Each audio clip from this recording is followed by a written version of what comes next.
नमस्कार मैत्रिणींनो, मी जयश्री होम किचनमध्ये तुमचं खूप खूप स्वागत आहे। आज आपण बघणार आहोत दह्यामधलं उपीट। तर त्यासाठी लागणारं साहित्य बघूया।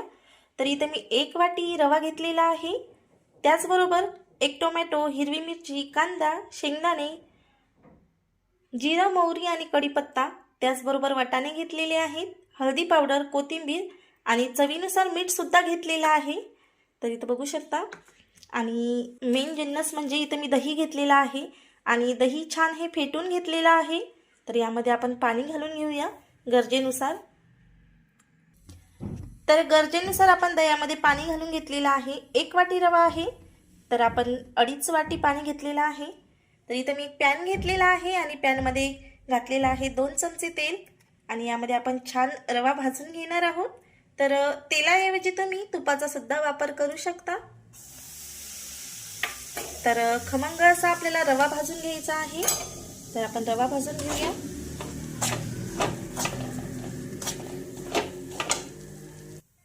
तर खमंग असा आपला रवा छान भाजून झालेला आहे। तर इथं बघू शकता तुम्ही छान असा खमंग भाजलेला आहे। तर या स्टेजवर आपण एका प्लेटमध्ये काढून घेऊया। तर त्याच पॅनमध्ये मी परत 2 चमचे तेल घातलेलं आहे आणि यामध्ये आपल्याला जिरं, मोहरी आणि कढीपत्ता घालायचा आहे आणि छान तो फ्राय झाल्यानंतर बाकीचे जिन्नस सुद्धा घालायचे आहे। तर या स्टेजवर आपण शेंगदाणे सुद्धा घालणार आहोत।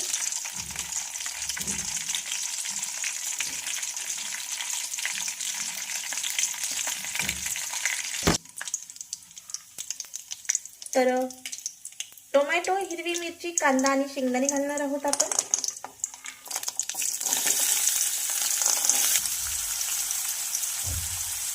त्याचबरोबर हळदी पावडर आणि ही सर्व जिन्नस छान फ्राय करून घ्यायचे आहे।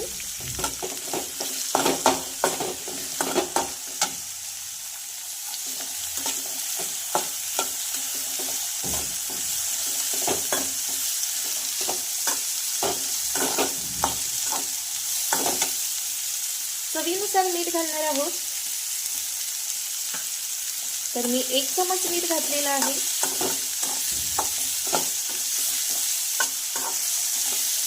आणि तुम्हाला आवडत असल्यास तुम्ही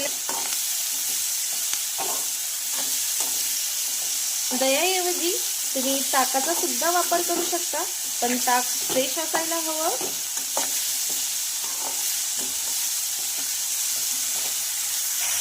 तर भाज्या आपल्या छान मऊ झालेल्या आहेत। तर यामध्ये आपण आता दही घालणार आहोत। तर दह्यामध्ये मी छान असं पाणी मिक्स केलेलं आहे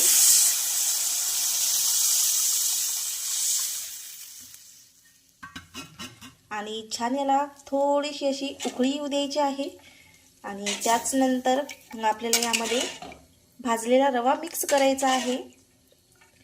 तर थोडी उकळी काढून घेऊया आणि आता या स्टेजवर आपल्याला यामध्ये वाटाणे घालायचे आहे। तर हलकीशी उकळी काढणार। तर हलकीशी उकळी आलेली आहे। तर या स्टेजवर आपण भरपूर सारी कोथिंबीर घालणार आहोत। तर कोथिंबीर तुमच्या आवडीनुसार तुम्ही कमी जास्त करू शकता आणि या स्टेजवर आपल्याला यामध्ये सोडायचा आहे रवा भाजलेला। तर रवा सोडणार आहोत आपण। छान उकळी आलेली आहे आणि छान असा मिक्स करून घ्यायचा आहे।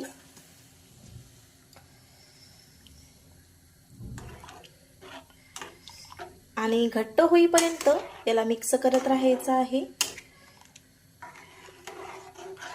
म्हणजे यामध्ये गुठळ्या होणार नाही।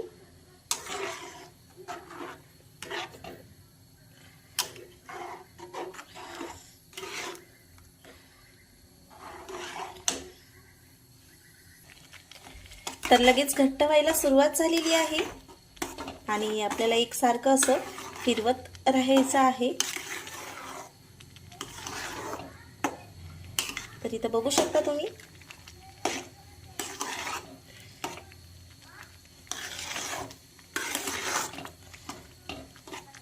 आणि हे उपीट चवीला अप्रतिम लागते आणि पौष्टिक सुद्धा आहे। तर याला अशाच पद्धतीने आपण घट्ट होईपर्यंत शिजवून घेणार आहोत। तर इथं बघू शकता तुम्ही, रेडी झालेलं आहे आपलं उपीट आणि अतिशय छान असं झालेलं आहे.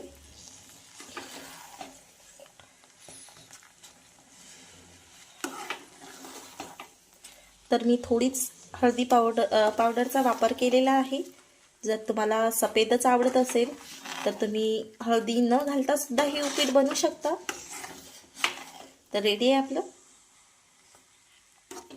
दह्यातलं उपीट. तर सर्व करून घेऊया. तर रेडी आहे आपलं गरमागरम दह्यातलं उपीट. तर कशी वाटली तुम्हाला रेसिपी नक्की कमेंट करून सांगा. आणि आवडल्यास लाईक शेअर सबस्क्राईब नक्की करा आणि चॅनलला सुद्धा सबस्क्राईब करा, म्हणजे माझे नवनवीन व्हिडिओ तुमच्यापर्यंत पोहोचत राहतील. आणि बेल आयकॉनला सुद्धा प्रेस करा, म्हणजे माझे प्रत्येक रेसिपीची लिंक तुम्हाला भेटत राहील. आणि असेच माझे छान छान व्हिडिओ बघत राहा. धन्यवाद.